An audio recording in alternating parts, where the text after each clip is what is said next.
So welcome back to some more Grand Theft Auto Liberty City stories. In this part, we will be completing all 6 of the street races that you can do across Liberty City, and all 6 of these street races are requirements to complete in order to get your percentage points for 100%. And for each of these street races, you're going to have a payphone that you need to go up to in order to activate that street race. So since we have 6 street races in this game, you're going to have 6 different payphones that you need to go up to that will activate one of the 6 different races. So it works a bit differently than it does in Vice City and San Andreas, because in those games there is a central hub type of area in which you can activate doing the street races. And in the case of San Andreas, it is a bit different from that because there are 3 of these different types of hub areas in which you activate doing street races for that area that the hub is located in, or at least the general area, because there are kind of in-between places between the 3 different major cities in that game. So you know, you get the idea, and you know, I find it to be noteworthy, although it isn't that big of a deal since Liberty City isn't really that expansive. I mean, it really doesn't take a whole lot of effort to get from one point in Portland to another point in Shoreside Vale, which would be across the map. And it really doesn't take a whole lot of time to do that, so at the end of the day it isn't a big deal, but at the same time I find it to be noteworthy, and of course it fills up time for commentary, so you know, it's a nice little situation there. But anyways though, when you go up to the payphones that activate doing these street races, you're gonna have a cutscene that plays, and it's really not much of a cutscene. I mean, it's just the camera focused on Tony as he's answering the payphone, and you're gonna have some fella on the other end of the payphone usually saying no words to you, so I guess that's supposed to discourage Tony from participating in the race, or maybe giving his full effort because he's shook, as the kids say. And you know, it really doesn't work out too well for him because, of course, we're the main protagonist of this game, so I mean, really everything's going to go our way most of the time, so that's not really a concern there. But also it seems like it wouldn't be the right idea to be doing something like that to a Grand Theft Auto protagonist, whether it be Tony in this game, or Claude in Grand Theft Auto 3, Tommy in Vice City, CJ in San Andreas, and so on. And it's just like you're adding fuel to that fire, because it seems like these people tend to thrive on people kind of putting them down and whatnot. You know, it really doesn't faze them in a negative way. It kind of just motivates them to kick your ass even more than they initially would have. So you know, it's just not going to work out for the fella on the other end of the phone there, which I'm assuming that guy is also participating in these races. I mean, it makes sense because there are times where he says something like, "I'm gonna leave you in the dust." And yeah, I mean, he really does say generic things like that. Of course, the subtitles are there in case you are interested in at least reading what's being said during the cutscenes, since I'm not shutting myself up during them, because you know, there's really nothing of substance going on there. It's not like a main storyline mission type of cutscenes, so I suppose that's my reasoning as to why I'm not showing off these cutscenes in full detail. But you know, speaking of the fellow on the other end of the line during these cutscenes, you know, I gotta raise the question as to how these other 2 participants during these races come into play, because for each of these street races you're gonna have 4 total participants, and one of the participants is obviously going to be Tony, and another participant we can assume is going to be the fella on the other end of the payphone line. So that leaves us with 2 randoms, and I'm just wondering how they came into play. You know, is it like they just happened to answer the payphone before Tony did? I mean, it's just, you know, I'm not really too sure. It was like perfect timing for Tony then, if that is the case, and that he managed to snag that last spot in these races. So yeah, I really don't know. It's a bit of an odd situation there, and you know, we'll never know the answer to that, unfortunately. You know, it's one of those things where you kind of got to make up your own headcanon for it, man. Whatever, I guess, fits or makes the most sense is what you kind of roll with. But you know, I think it's a bit unfortunate that not only we'll never know that answer, but also that these aren't going to be the same competitors that you see from race to race. Like, you're always going to be racing against different pedestrian models, so we can assume that they're going to be different people. And I think it's a bit of a shame because, you know, it'd be kind of cool to develop some kind of rivalry type of situation against other people, you know, by racing against the same pedestrian models for each race. But, you know, unfortunately that's not the case, you know, because I like that concept of having a bit of a rival, you know. It's like a Pokemon type of thing. You know, in Generation 1, in those games, you had Gary Swearword Oak, and it's like, I guess Gary is just so cool that he has more gym badges than are available in the Kanto region, at least in the anime anyways, because there's a point when Ash is traveling through the Kanto region where he meets up with Gary, and Gary flashes his gym badge case, and you can see all the different badges he has, which is actually more than there are gyms in the region. So yeah, it's always that was always a really silly thing right there, and there's a lot of things like that in the anime that are just like, it's a huge oversight really. And there's also a lot of filler areas, like towns that they made up or whatever that aren't actually in the games. So it's like the anime and the games follow different canon and all that. But, you know, speaking of the rivals though, it's like in the Generation 2 games, you have that red-headed rival, and you know, let me tell you, he's a real prick. You know, he's just a jerk, because in the opening area of those games, you have New Barktown, and in New Barktown you have the Pokemon lab for that region, which would be Professor Elm's lab. And the red-headed guy, you know, he's standing by one of the windows to the lab, and he's also behind a bush as he's doing this, but it's like he's scoping out the place, because he plans on breaking into the lab to steal a Pokemon in there. And when you try approaching the guy, because, you know, in the Pokemon series, you know, it's all about, you know, meeting people and talking to them. Maybe you'll get a cool item or something, or maybe someone will tell you something important to the story, you know. But it's like, you know, you just want to talk to the guy, so you can go up to him and interact with him, and when you do that, he actually pushes you away. You know, it's a physical type of thing going on here, which is a very rare occurrence in the Pokemon games, where you have two people kind of making physical contact with one another like that. You know, normally when people want to resolve their conflicts, they just throw out their Pokemon to do their dirty business, you know, in a cockfighting type of manner. So when you have two people fighting, you know, it's kind of noteworthy there. But you know, I can only think of two instances of that happening where you have two people going at it instead of Pokemon, and you know, the first instance being what I've just mentioned. But there's also a Generation 3 Pokemon game called Pokemon Coliseum, and I think that's a severely underrated Pokemon game. It seems like not too many people know about it, which I suppose at this point it hasn't really aged that well, because, you know, with the Generation 4 physical special split and all that, and Pokemon Coliseum is completely double battles, you know, that's all it is. And there is a story mode that plays very similarly to the mainline game, so I don't know, I just really think it's underrated. But either way, in that game, as you're progressing through the story, you eventually get to a place called Mount Battle, which is a terrible name for a place, but I get it, because, you know, Pokemon is all about battling, and this place in particular focuses heavily on that. But it's like, you know, you get to the place called Mount Battle, and in the opening area of Mount Battle you have the area leader, and his name is Vander. And Vander is being terrorized by the team of that game, because, you know, every Pokemon game has a team. You know, you got Team Rocket, Team Magma, Team Aqua, and so on. And, you know, in this game you have two teams, but one of the teams, Team Cypher, has a bigwig, and this bigwig is named Dakim, and he's terrorizing Mount Battle and Vander. So when you eventually get to both of them, as they're, I guess, having their conflict or whatever, eventually Dakim gets fed up with Vander, and he punches Vander right in the gut. And it's just this kind of gruesome thing, because then Vander falls down, he rolls over, and, you know, he's flopping like a Magikarp. Well, maybe not all that's happening, but, you know, he's still, you know, he's laying there on the ground. He looks like he's kind of down for the count. And, you know, this Dakim fella is just towering over him, and he might be a homosexual fella, but, you know, needless to say, it's a very gruesome scene for the Pokemon series. You know, you don't normally see that. You know, normally when you want to punch something in the gut, you use your Machop on a normal type. You know, you use Karate Chop or something.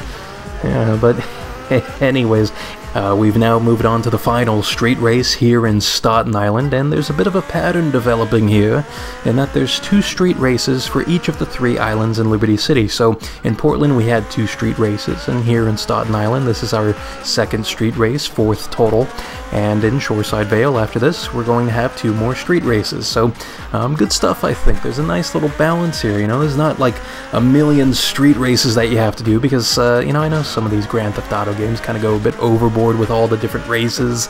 Like in San Andreas, they tend to use the same race, but you do it twice, you know, once forward and once backwards. So that's kind of annoying there. I mean, I guess it's still cool. You're getting to see all the scenery and whatnot, especially in like the foresty areas or the desert areas of San Andreas. But you know, that's San Andreas business. You know, in Liberty City Stories here, you know, I've got really no complaints about these street races. They're a lot of fun, especially the bike races. You know, I've mentioned in the past how big of a fan I am, not because of the Cheez-Its, about these about the motorbikes in the 3D era Grand Theft Auto games, because they're just so arcade-like. I mean, you can just go at insane speeds and split hairs through traffic. You know, speaking of Bush earlier, and it's the same idea here. You know, it's fantastic stuff. Just kind of doing those types of things, and of course cutting corners is, you know, just it feels easier in a motorbike compared to a car, because you know, in a car you have a bit wider of a load. You know, you've been maybe double dipping a bit too much, you know, and maybe you should calm down with the seconds, you know, for your din-dins and such. But either way, it's something you got to deal with, though, when you're using a car. You know, it's a bit harder, I think, to cut corners compared to a motorbike, where you can still maintain that top speed that these motorbikes have, or at least close to it. You know, because obviously you got to brake a little bit anyways when you're going around corners. But you know, either way, you can really manipulate that ability of, I guess, going through checkpoints without really going through them, because there is a bit of room for error in going through the checkpoints, because they actually allow you to kind of go around them a little bit. Like, you know, you see the checkpoint in front of you, but there's like an even larger radius from the center of that checkpoint. So, you know, it's something that's pretty nice, especially when you're doing the RC races. I think that's when you can really just kind of capitalize on that ability you have of, I guess, collecting these checkpoints from a further distance away than you would initially think. And, you know, speaking of the RC races, in the comments section for that part, I was presented with a question from your boy Chris Sayago, and the question was in regards to the RC cars that you compete against. And it's like, you know, who's controlling those RC cars as you're racing around with your own RC car? And unfortunately, that's one of those situations where we'll never know the actual answer to it, so we can only play around with our own headcanon there. And the way I've always seen it is that there's like this AI system implemented into the van that you have to enter to activate doing those RC races. So it's like the van has its own AI system controlling those other RC cars, which kind of explains their robotic and jerky movement at times. And it's also like if you set them off their course a little bit by doing like a PIKE maneuver, or just kind of bumping into them to push them off, you know, off course a little bit, it kind of screws them up, and sometimes significantly enough to where you can really just gain just so much distance from, I guess, that car and potentially the rest of your competitors. Although the way I've always seen it, which kind of plays into the whole AI thing, is that you know, there's 4 competitors total in the RC races, and you know, I guess the same thing I'm about to say can be applied to these street races too. But I've always seen it as one of the competitors is obviously you, but another one is a competitor that is set to easy mode, and then another competitor that's set to medium mode, and then the last competitor that's set to hard mode.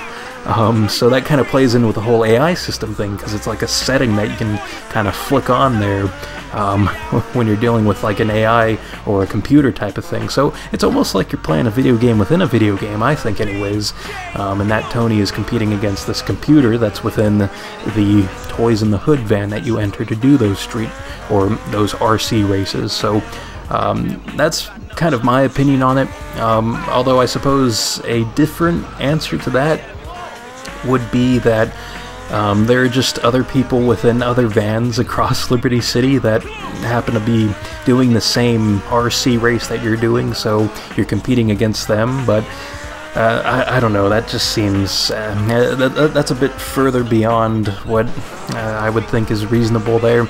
But, you know, I should go back to talking about the street races before this part ends, because this is the penultimate street race for this part.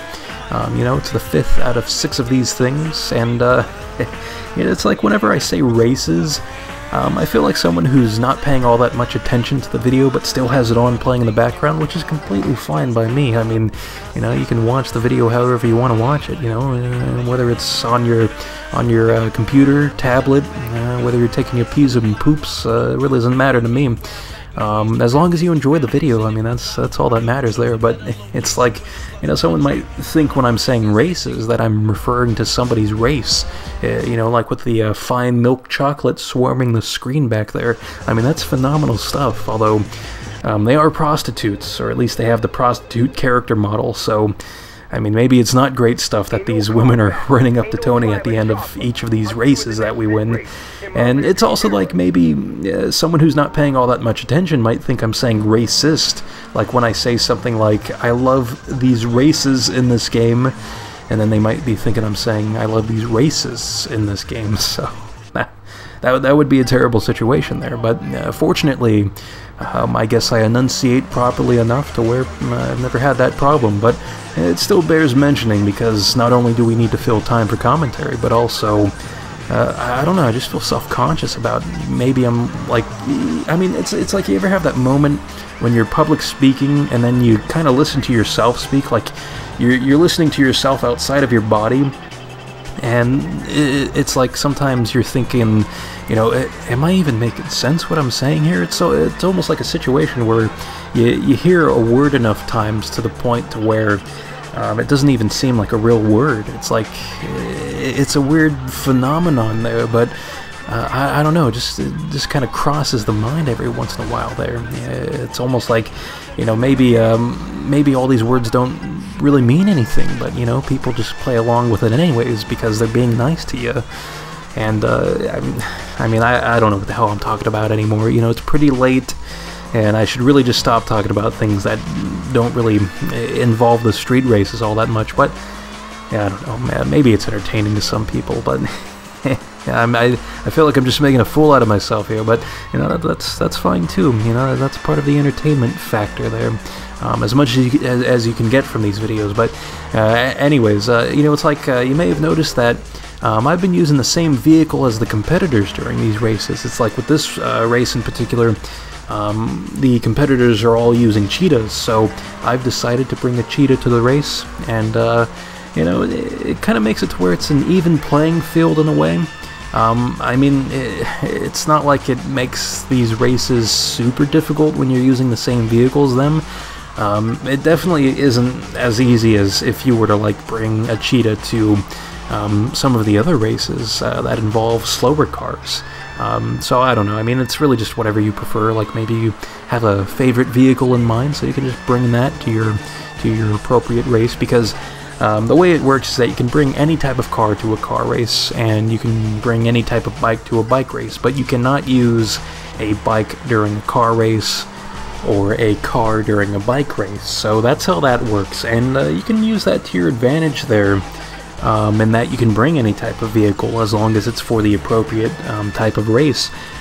Because if you're struggling with the races, then you can bring a more top-end and high-powered vehicle to the appropriate race. So it's like, if you have access to the Manchez, then you can bring the Manchez to one of the bike races, because, you know, I could definitely see people struggling with bike races, because, you know, I like to praise the bikes just so much on this channel and in these videos, but it's like they can be very dangerous and lethal things, especially for a Grand Theft Auto protagonist that isn't CJ in these 3D era Grand Theft Auto games. Because with CJ and San Andreas, you had a bike skill, so you can raise up that bike skill to make it to where you don't instantly fall off of your bike after crashing.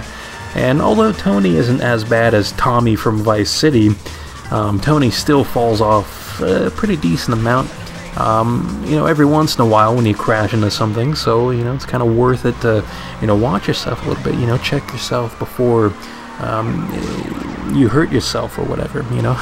No, I know it is wreck yourself, but I don't know. I mean, it's just something to kind of think about there, to maybe use a vehicle that can really just kind of put you over the edge a little bit there. But anyways, though, we've now completed the street races, so good stuff there. There's really no reward outside of monetary gain. So you just get cash rewards for completing these races, as well as your percentage points. So I think that's fine and dandy, because I had a swell time completing these races. But anyways, that completes this part. In the next part, we will move on to the taxi driver side activity. So until then, I will see you next time.